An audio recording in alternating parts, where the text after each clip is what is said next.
আচ্ছা মা বলো তো, ফুপি এসব কি শুরু করেছে? তোর বাবাকে বল, আমি কিছু বলতে গেলে তো মাইন্ড করবে।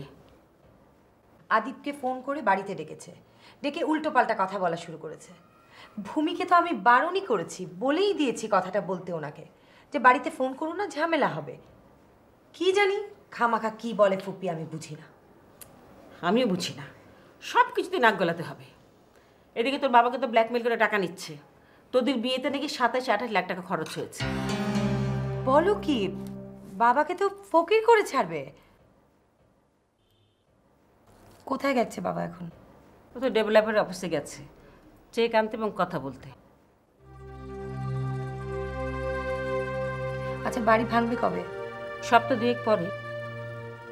বাড়ি দেখেছো? হ্যাঁ, এই তো পাশের গলিতে।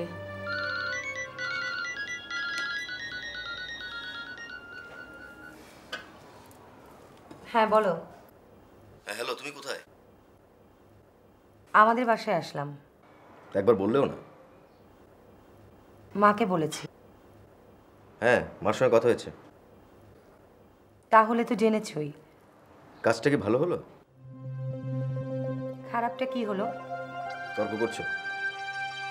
তর্ক না, জানতে চাচ্ছি আমি। দেখো, বিষয়টা কিন্তু ভালোর দিকে যাচ্ছে না। কি করলে ভালোর দিকে যাবে বলো, আমি তাই করব। তোমার ফিরে আসার দরকার নেই, ওখানেই থাকো। কি বলছো তুমি? আমার বাসায় আসার তোমার কোনো দরকার নেই। সাইফ, এভাবে কথা বলছো কেন? তোমাকে আসতে হবে না, আমি আসছি তোমাদের বাসায়।